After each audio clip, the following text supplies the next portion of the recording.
На сцената те изглеждаха усмихнати, обаятелни и достойни за обожание. Но зад кулисите някои от най-големите български легенди разкриваха съвсем различно лице. Асистенти трепереха пред гнева им, колеги понасяха унижения, а конкурентите понякога плащаха висока цена, ако застанеха на пътя им. Къде свършваше безкомпромисният професионализъм и започваше жестокостта? Днес ще разкрием историите на 10 прочути личности, с които работата не винаги е била привилегия. Ето Лили Иванова. В българската естрада няма друго име, което да предизвиква едновременно толкова възхищение и страхопочитание. На сцената Лили Иванова е символ на дисциплина, издръжливост и безкомпромисен професионализъм. Зад кулисите обаче този стремеж към съвършенство не винаги бил лесен за хората около нея. Една грешна нота, закъснение или недостатъчно сериозно отношение може ли да бъдат достатъчни, за да изгуби някой доверието й? През десетилетията край Лили преминават множество музиканти, композитори и организатори. Част от тях говорят за нея с огромно уважение, докато други описват отношения, белязани от напрежение и болезнени раздели. Един от най-известните примери е Асен Гаргов, нейн дългогодишен творчески и житейски партньор. След раздялата им той твърди, че тя прекратила отношенията им с думи, които го наранили дълбоко. Години по-късно между двамата избухва и спор за правата върху песни, превърнали се в част от музикалната история на България. Не по-малко коментиран е конфликтът и с композитора Митко Щерев, както и дългото напрежение между нея и Йорданка Христова. Медиите превръщат тяхното съперничество в истинска война на примите. Според различни разкази, Лили трудно приемала някой да оспорва мястото й или да изпълнява песен, която тя смятала за своя. Самата Йорданка обаче подчертава, че отношенията им често били преувеличавани и че злонамерени хора допълнително ги настройвали една срещу друга. И все пак картината не е едностранна.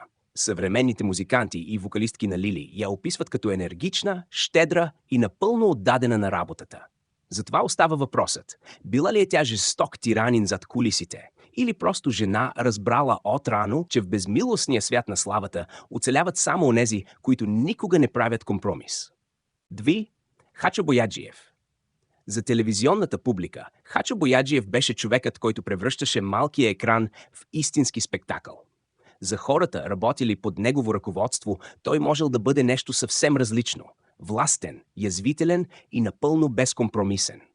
В продължение на десетилетия Хачо създава хиляди телевизионни програми и изгражда стандарт, според който посредствеността няма място нито пред камерата, нито зад нея.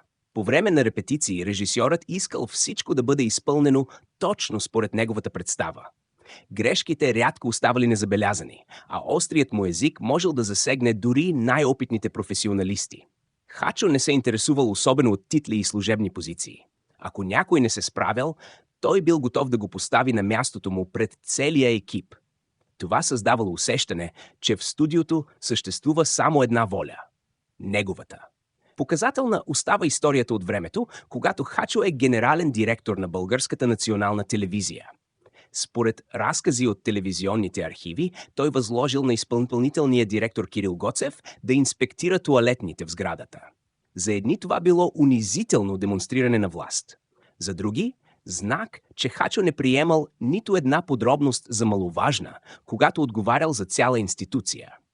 Зад образа на диктатора обаче се криела далеч по-сложна личност. Негови колеги го описват като суров на пръв поглед, но изключително чувствителен и уязвим човек. Той можел да бъде хаплив, но също така помагал на артисти, в които виждал талант. Мнозина получили именно благодарение на него първия си голям шанс и достигнали до националната публика. Хачо не управлявал чрез спокойствие. Той управлявал чрез присъствие, напрежение и абсолютна увереност. Работата с него можела да бъде изтощителна, понякога дори унизителна, но рядко оставала без резултат. Именно за това хората около него едновременно се страхували от него, спорели с него и отчаяно искали неговото одобрение. 3. Вили Цанков в театралните среди. Вили Цанков не случайно бил наричан генерала. Преди да избере сцената, той завършва военно училище и тази ранна подготовка оставя траен отпечатък върху начина, по който ръководи актьори и технически екипи. За него репетицията не била приятелска среща, а битка за всяка дума, движение и пауза.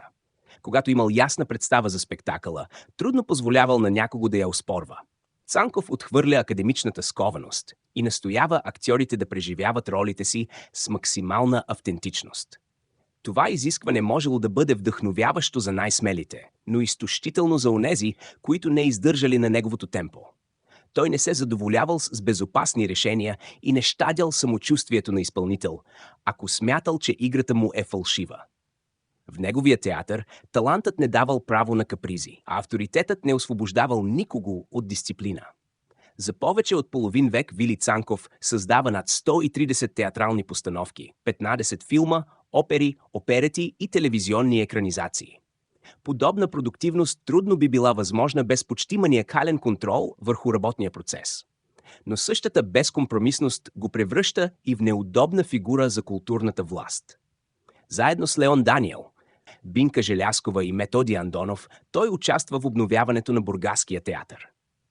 Смелите им експерименти разгневяват партийното ръководство и групата е разпръсната. Когато по-късно го лишават от достъп до големите сцени, Цанков не се примирява. Той превръща собствения си дом в театър, сякаш демонстрира, че никоя институция не може да контролира въображението му. За едни Вили Цанков бил суров командир, който не търпял възражения. За други – новатор, готов да изисква невъзможното първо от себе си, а после и от всички останали. Работата с него можела да прилича на изпитание, но именно под този натиск се раждали спектакли, които променили българската сцена. 4. Людмил Стайков. Когато Людмил Стайков застанал зад камерата, снимачната площадка преставала да бъде място за импровизации.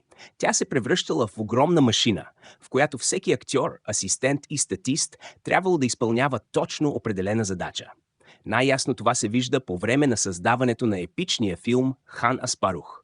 Продукция с мащабни бойни сцени, хиляди участници, коне, декори и огромна отговорност. Стайков почти не се разделял с мегафона си. Гласът му трябвало да достига до всички, защото дори една грешка можела да провали сложен кадър и да принуди целия екип да започне от начало. В подобна обстановка режисьорът нямал време за колебания, обяснения или артистични капризи. Той изисквал пълна концентрация и подчинение на общия замисъл. За хората, които не издържали на напрежението, тази дисциплина лесно можела да изглежда като студена жестокост. Неговият перфекционизъм продължава и във време разделно. Стайков не търсел просто красиви кадри, а исторически свят, който да изглежда напълно убедително. Актьорите трябвало да понесат тежки костюми, трудни терени и продължителни снимачни дни. Асистентите отговаряли за безброй подробности, а всяко отклонение от плана можело да предизвика остра реакция. На площадката последната дума винаги принадлежала на режисьора. Но да бъде наречен садист би било несправедливо. Няма достоверни свидетелства, че Стайков е изпитвал удоволствие от унижението на хората около себе си. По-скоро той принадлежал към поколение режисьори, които вярвали, че голямото изкуство изисква почти военна организация и лични жертви. Именно този контрол му помага да създаде едни от най-мащабните произведения в българското кино. За публиката резултатът бил величествен. За екипа пътят до него вероятно не винаги бил лек. При Людмил Стайков славата не се раждала от удобство, а от дисциплина, напрежение и абсолютна власт зад камерата. 5. Александър Морфов. Александър Морфов никога не е бил режисьор, който разрешава конфликтите си тихо. За него театърът е територия, която трябва да бъде защитавана без страх. Дори когато това означава открита война с директори, администратори и политически фигури. Тази безкомпромисност го превръща в един от най-уважаваните, но и най-противоречиви творци в съвременната българска култура. Най-шумният скандал избухва в Народния театър Иван Вазов. През 2022 година вратата на пиара Велислава Кръстева е надраскана с политически послания и призив да напусне. Морфов публично признава, че е авторът им. Той обяснява действията си като протест срещу политическото влияние в националната институция. За неговите противници това било недопустимо нападение срещу колега. За поддръжниците му – отчаян граждански акт на човек, който отказва да мълчи. Ръководството на театъра обвинява Морфов, че постоянно предизвиква конфронтации, упражнява натиск и отправя обиди към актьори и администрация. През 2023 година той е дисциплинарно уволнен. Решението разделя трупата. Едни застават срещу него, докато други актьори излизат на протест в негова защита и определят отстраняването му като посегателство срещу свободата на Твореца. Морфов не се оттегля. Той отвежда спора в съда и след продължителна битка уволнението му окончателно е обявено за незаконно. Съдебната победа не заличава тежките думи и разрушените отношения, но показва, че представената от ръководството версия не е достатъчна, за да оправдае отстраняването му. За колегите му работата с Морфов може да бъде вдъхновяваща или изтощителна, в зависимост от това на коя страна на конфликта се намират. Той не унижава хората за забавление и определението садист би било преувеличено. Но когато вярва, че защитава театъра, Морфов е готов да превърне сцената, коридорите и дори вратите на институцията в бойно поле. 6. Иван Ласкин. България се запознава с Иван Ласкин още когато той е дете, благодарение на ролята му в Васко да Гама от село Рупча. Усмихнатото момче от телевизионния екран обаче израства като човек с остър език, бурен темперамент и почти пълна неспособност да премълчава мнението си. В театъра и публичното пространство той рядко търсил дипломатичен изход. Ако смятал някого за лицемерен или бездарен, можел да го заяви директно и без да мисли за последствията. Тази откровеност постепенно му създава репутацията на труден артист. Ласкин не обичал служебните интриги, не се присъединявал лесно към театрални групировки и трудно приемал авторитет, който не уважавал. При конфликт неговите думи може ли да бъдат жестоки и унизителни. Интервюта и публикации в социалните мрежи често се превръщали в сцена за нови сблъсъци, а границата между честност и лична обида понякога изчезвала напълно. Но колеги, които го познавали отблизо, описват и друга страна. Според тях зад нападателното поведение стоял горд, чувствителен и дълбоко раним човек. Касиел Ноа Ашер защитава образа на трудния артист като човек, който работи до крайност, не се подчинява на евтини манипулации и отказва да участва в задкулисни договорки.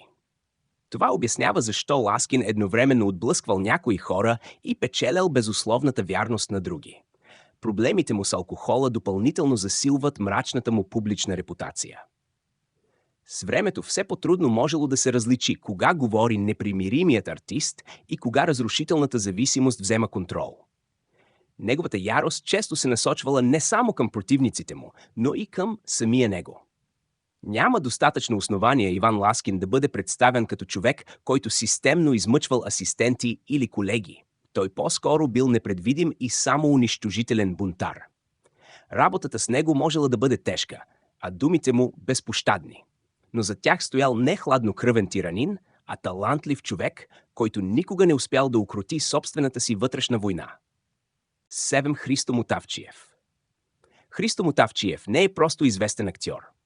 Като дългогодишен председател на Съюза на артистите в България, той получава власт, която може да влияе върху съдбата на театри, трупи и стотици професионалисти.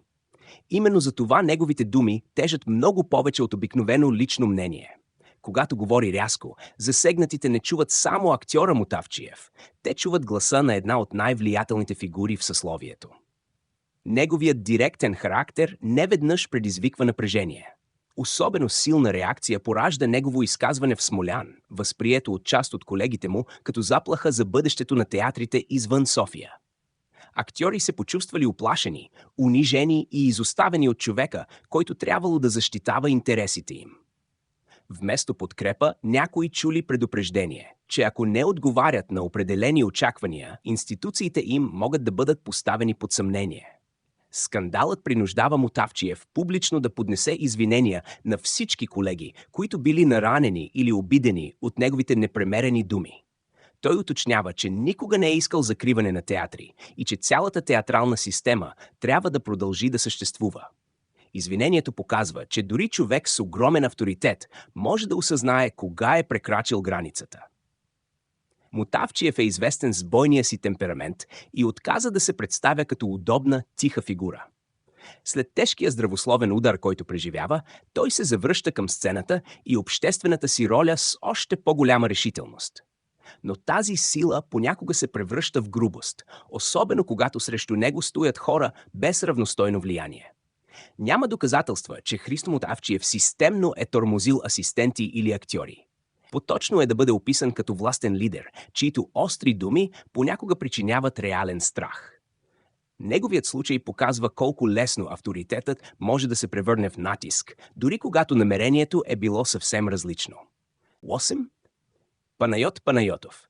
Панайот Панайотов изгражда кариерата си с романтични песни, елегантно сценично присъствие и образ на възпитан джентълмен. Но за тази внимателно поддържана фасада понякога се появява съвсем различен характер.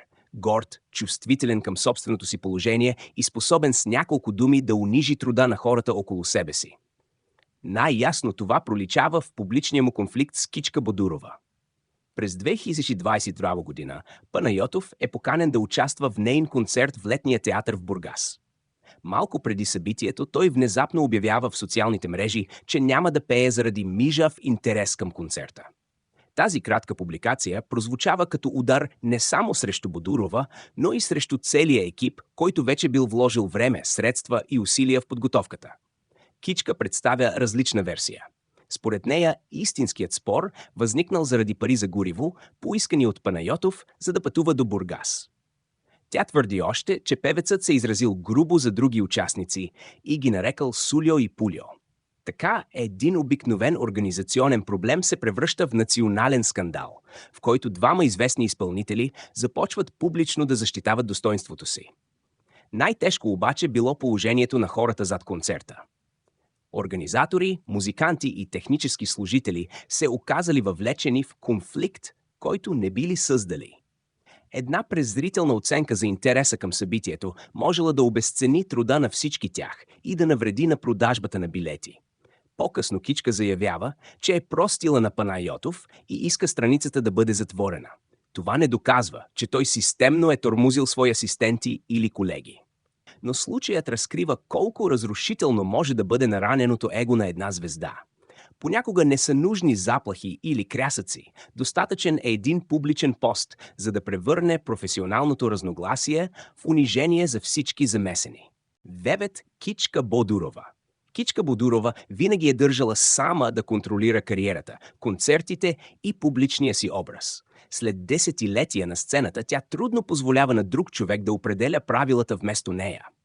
Тази независимост ѝ помага да оцелее в безмилостната музикална индустрия, но понякога превръща професионалните разногласия в лични битки, водени пред очите на цяла България. Най-известният пример остава конфликтът ѝ с Панайот Панайотов. Той трябвало да бъде гост на нейн концерт в Бургас, но малко преди събитието обявява, че се отказва заради мижав интерес. Вместо да остави случая без коментар, Кичка отвръща публично. Тя разкрива, че спорът започнал заради поискани пари за гориво и обвинява Панайотов, че се изказал грубо за други колеги. Реакцията й била разбираема, но и безпощадна. Като организатор и главна звезда на концерта, тя държала всички карти. Публичното разкриване на личната им кореспонденция превръща Панайотов от отказал се гост в централна фигура унизителен медиен спектакъл. Всеки следващ коментар задълбочавал конфликта, а музикантите и организаторите били принудени да наблюдават как концертът им се превръща в история за вражда и наранено его. Но разказите на хора, работили дълго с Кичка, показват друга картина. Мениджърът Евгений Боянов говори за повече от 10 години сътрудничество, основано на взаимно уважение. Той разказва, че певицата била до него в един от най-тежките периоди от живота му, отваряла врати с авторитета си и дори му предоставила място в своя дом. Това трудно се вписва в образа на безчувствен тиранин. Кичка по-късно заявява, че е простила на Панайотов и иска всички да продължат напред. Няма убедителни доказателства, че тя системно е тормозила асистенти или конкуренти. По-скоро, нейният случай показва как една силна и горда звезда може да защитава себе си толкова яростно, че справедливият отговор да започне да прилича на публично наказание. 10. Йорданка Христова. В историята на българската естрада малко съперничества са обсъждани толкова дълго, колкото предполагаемата война между Йорданка Христова и Лили Иванова. Двете са големи звезди, появяват се на едни и същи фестивали и неизбежно се борят за вниманието на една и съща публика. Зад сцената всяка песен, награда или международно участие можело да бъде възприето като победа на едната и поражение на другата. Според разкази в медиите, напрежението започва още в годините, когато Лили се утвърждава като водещо име. Йорданка била изненадана от увереността и непреклонността на своята колежка, а Лили не приемала лесно конкуренция. Постепенно професионалното съревнование е превърнато в легенда за две прими, които не можели да се понасят. Всеки техен жест, концерт или интервю започнал да се тълкува като скрит удар срещу другата. Йорданка не винаги оставала безмълвна. Нейните откровени коментари за характера на Лили и различията между тях поддържали историята жива. Когато две толкова влиятелни певици се окажат от противоположни страни, напрежението неизбежно достига и до композитори, музиканти, организатори и журналисти. Хората около тях трябвало внимателно да избират думите си, за да не бъдат обвинени, че подкрепят едната срещу другата. Но самата Йорданка предлага много по-различна версия. Тя твърди, че никога не е водила истинска война с Лили и не е критикувала нейния талант или кариера. Разказва, че двете често били в една гримьорна и общували нормално. Според нея злонамерени хора ги настройвали една срещу друга, защото конфликтът между две велики звезди винаги продавал повече от историята за взаимно уважение. Затова определението «садист» е напълно неподходящо за Йорданка Христова. Няма доказателства, че тя е измъчвала асистенти или умишлено е унищожавала конкуренти. Нейната роля е по-скоро тази на жена, попаднала в безкраен медиен двубой. Понякога най-жестокият човек зад кулисите не е звездата, а онзи, който превръща всяко нейно мълчание в нов скандал.